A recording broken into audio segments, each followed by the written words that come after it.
సావిత్రిని చూస్తుంటాము, జమునాని చూస్తుంటాము, రోజాని చూస్తుంటాము, రమ్యకృష్ణ చూస్తుంటాము. కానీ అంతకు మించిన మహానటీలు ప్రతి ఒక్కరింట్లో ఉంటారు అంటున్నారు మన చంద్ర. ఇంతకీ ఆ మహానటి కథ ఏంటో తెలియాలంటే let's welcome Chammak Chandra along with Steve.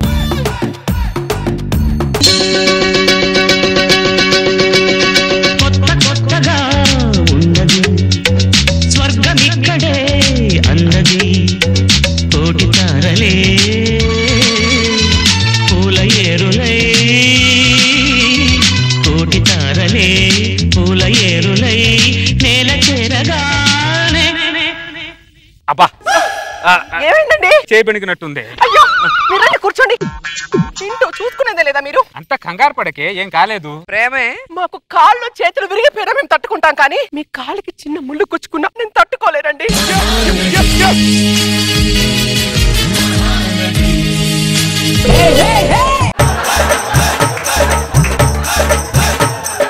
కాళ్ళకు ముళ్ళు గుచ్చుకుంటే తట్టుకోలేరా? అసలు గుండెలో గుణపం గుచ్చేదే మీరు కదని. ప్రపంచంలో మీకన్నా పెద్ద ముళ్ళు ఇంకేమైనా ఉంటదానే? ఉంటదానే అని అడుగుతున్నా. ఇదిగోండి మీకోసం వేడి వేడిగా జీడిపప్పు ఉప్మా చేశాను, తినండి. సరే, ఇంత మొత్తం నా కోసం వేసుకోవచ్చు, నీ కోసం ఏమైనా ఉందా లేదా? మీ కడుపు నిండితే నా కడుపు నిండినట్లే. నా కడుపు నిండితే నీ కడుపు నిండినట్ట? మేము తిండి కోసం బతకట్లేదండి, నా మొగుడు కోసం బతుకుతున్నా నేను.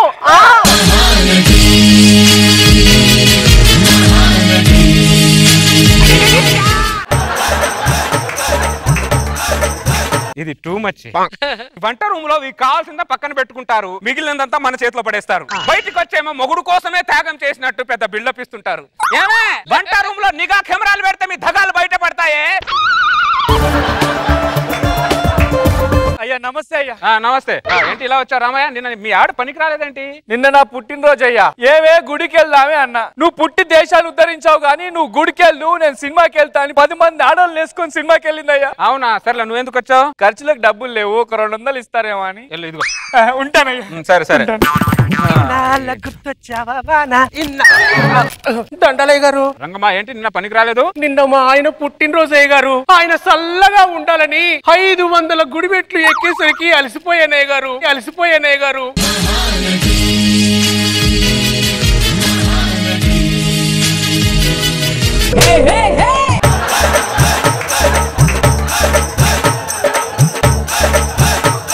వాళ్ళ ఆయన వచ్చి ఏం చెప్పాడు, తర్వాత ఇది వచ్చి ఏం చెప్పింది? మగాళ్ళు అబద్ధాలు చెప్తారండి. మేడం మీకు దండం పెడతాం, నటించండి, కానీ నటరాజే కంగారు పడేలా నటించకండి.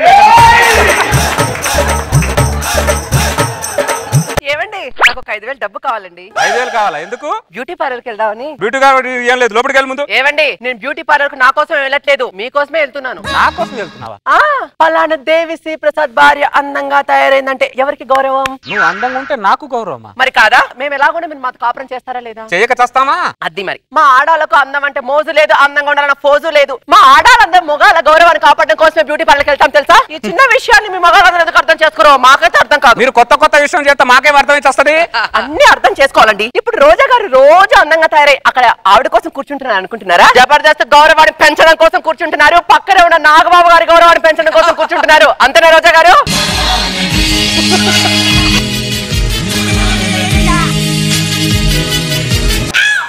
ప్రొడక్షన్ నాగబాబు గారు పొలమారింది, కొద్ది వాటర్ ఇవ్వండి, తాగండి సార్.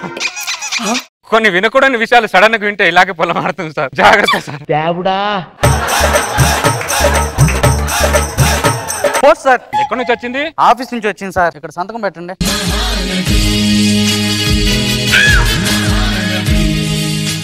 మీ ఆవిడనా? అవును సార్. ఈ రింగ్ టోన్ పెట్టుకున్నా ఏంటి మరి? జీవితంలో ఓడిపోయిన చాలా మంది మగాళ్ళు ఈ మధ్య ఈ రింగ్ టోన్ పట్టుకొని తిరుగుతున్నారు సార్. ఒక్క నిమిషం. హలో, ఏంటి చెప్పు. ఇడ్లీ కావాలా? తీసుకొస్తాను. ఇడ్లీ వద్దు, దోశ కావాలా? సరే. ఏంటి చెప్పు. దోశ కూడా వద్దు, పూరి కావాలా? పూరి తీసుకొస్తా. అరవట్లేదే, నవ్వుతున్నా చూడు.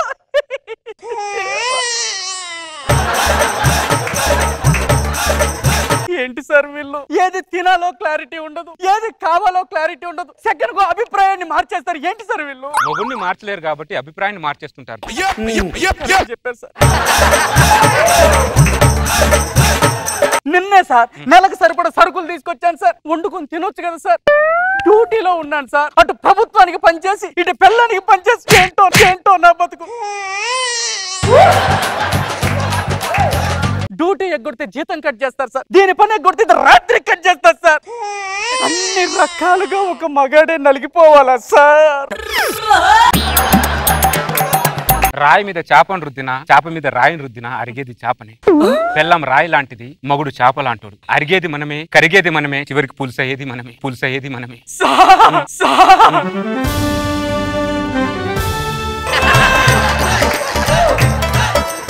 ఎప్పుడు ఏడిపే. ఇంత సాహిత్యం మీకు ఎలా వచ్చింది సార్? అనుభవం. పెళ్ళైన తర్వాత ఎర్రిపప్పు లాంటోడు కూడా వేమన్లా మారిపోతాడు. శతకాల మీద శతకాలు రాసేస్తుంటాడు. చెప్పులోని రాయి, చెవులోని జోరిగా, ఇంటిలోని పోరు ఇంతింతే గాదయా, విశ్వదాభిరామ వినురవేమా.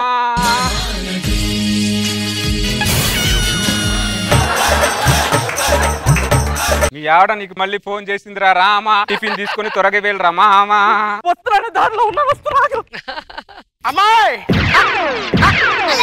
అల్లుడు బాగున్నావా? అల్లుడు బావునా, తనువేంటి సడన్ గా వచ్చావు? ఎందుకు వచ్చానంటే అల్లుడు రాత్రి నువ్వు కల్లోకి వచ్చావు అల్లుడు. నేను కల్లోకి వచ్చానా?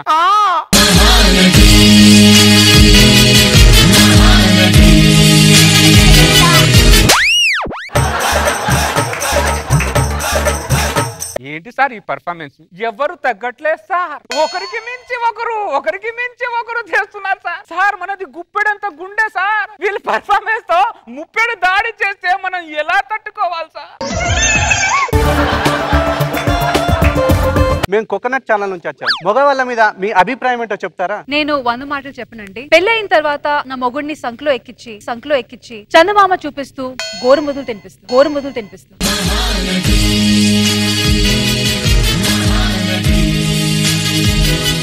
అమ్మా మహానటి మండలారా, మీరు మాకు చందమాను చూపించుకోవినా పర్లేదమ్మా, కానీ చుక్కల్ని మాత్రం చూపించకండి. మీరు మీలా ఉండండి, మమ్మల్ని మాలా ఉంచండి అంతే. ఈ ఓవర్ యాక్షన్ మొగుని సంకలు ఎత్తుకొని చందమామని చూపిస్తుందంట. ఈ ఓవర్ యాక్షన్ కాకపోతే ఇంకోసారి ఏంట్రా.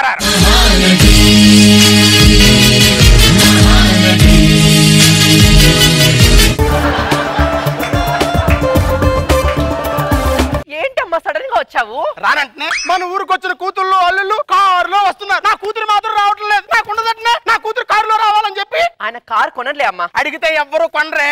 ఏ మగాడినైనా ఎక్కడికి వెళ్ళాలో అక్కడికి వెళ్తే కొంటాడే. అత్త ఆమెలా ఉన్నాడు? బతికే ఉన్నాడు అల్లుడు. అదృష్టవంతుడు. నువ్వు కల్లోకి వచ్చావని చెప్పాను కదా. అవును. ఎలా వచ్చావో తెలుసా? కారులో వచ్చావల్లుడు. నువ్వు నా కూతురు ఇలా స్లో మోషన్ లో కారు దిగుతూ ఉంటే ఊర్లో వాళ్ళందరూ బిత్తరపోయి అరుస్తుంటే అప్పుడు మెలకు వచ్చింది అల్లుడు. అర్థమైంది, నీ కల్లోకి వచ్చింది నేను కాదు కారు అని. అలా మాట్లాడతావేంట అల్లుడు? ఒకప్పుడు పెళ్ళైన కొత్తలో ఎలా ఉండేవాడు తెలుసా? మహేష్ బాబులా మిల్క్ బాయ్ లా ఉండేవాడు. ఇప్పుడు బైక్ మీద తిరిగి చమక్ చంద్రలా తయారయ్యావు. ఇక్కడ నువ్వు ఆ బైక్ మీద తిరిగి చెమట కారుస్తుంటే ఊర్లో నేను కన్నీరు కారుస్తున్నాను అల్లుడు.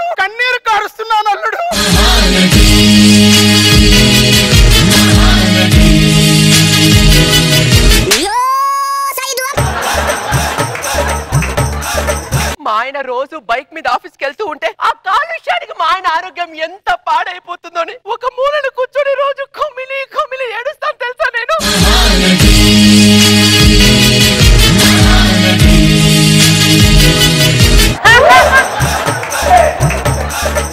మిస్టర్ చంద్ర, రోజు 18 గంటలు మేము ఆడవాళ్ళు మీ మొగాళ్ళ గురించి ఆలోచిస్తాం తెలుసా?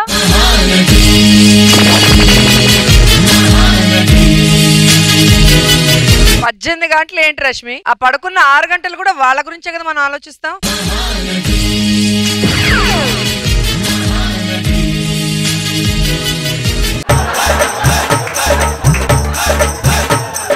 మీరు ఆర్ఆర్ వేసినా ఏకపోయినా అది నిజం. అవును. నిజం ఎప్పటికీ మారదు. అది నిజం. ఆర్ఆర్ వేసినా వేయకపోయినా అది నిజం. ఎందుకంటే మీరు మహా నటిమణులు కదా. ఈ స్కిట్ ని నేను ఇంకా కంటిన్యూ చేయలేను సార్. ఈ మహానటి మణుల పర్ఫార్మెన్స్ ముందు నేను ఎంత పర్ఫార్మెన్స్ చేసినా తెలియపోతున్నాను సార్. సార్ మీరు ఏదైనా మహా మార్కులు ఇవ్వాలనుకుంటే ఇంత అద్భుతంగా పర్ఫార్మెన్స్ చేసిన ఈ మహానటి మణులకే ఇచ్చేయండి సార్. Brother I'm sorry. ఈ మహానటి మణుల పర్ఫార్మెన్స్ ముందు ఫస్ట్ టైం ఓడిపోతున్నాం ఈ చమ్మక్ చంద్ర.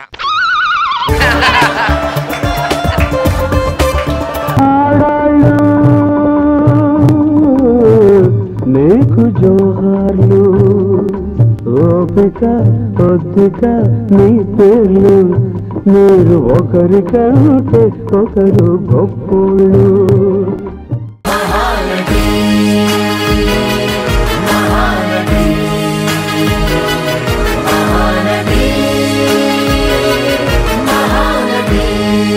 నిజాలు ఎప్పటికీ ఒప్పుకోరు వీళ్ళు. వాళ్ళు చేసే తప్పుల్ని కవర్ చేసుకోవడానికి మనం మహానటులు అంట. మరి టూ మచ్. కానీ భలే కాన్సెప్ట్, భలే ఆర్ఆర్ పట్టుకున్నావు చంద్ర. స్టార్టింగ్ ఆర్ఆర్ పడగానే వినోద్ గారి మీద ఇక అర్థం అయిపోయింది ఎక్కడికో వెళ్ళిపోయింది స్కిట్ అని. Very nice, very nice. Thank you Roja గారు. నాగబాబు సార్ నిజంగా సార్ నా కాబోయే హస్బెండ్ కోసం ఇప్పుడే నా గుండెల్లో గుడి కట్టుకున్నాను సార్.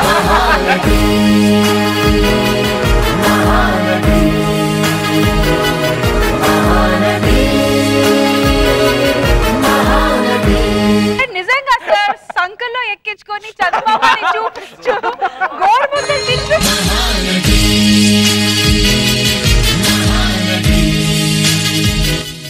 తను కూడా ఇక్కడ పక్కనే చైర్ పెట్టుకొని కూర్చొని కళ్ళు ముందు పెట్టుకుంటాను సార్ ఎప్పటికీ.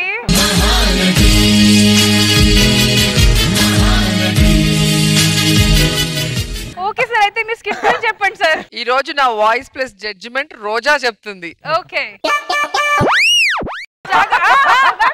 చేంజ్ చేసేయండి మ్యామ్, నో ప్రాబ్లం. ఇప్పుడు నా చేతిలో ఉంది బాల్. మనకు నచ్చినట్టు చదువుకోవచ్చు, రాత్రి అవసరం లేదు. చంద్ర చాలా మంది భార్యలు మహానటిమణులే. కిట్లో ఉన్న అన్ని విషయాలు జీవిత సత్యాలే. పెళ్ళాం రాయి, మొగుడు చేప. ఖచ్చితంగా ఆ మొగుడు పులుసే. నాకు కూడా అదే అనిపించింది, కానీ అందరి విషయాల్లో కాదు, కొందరి విషయాల్లో.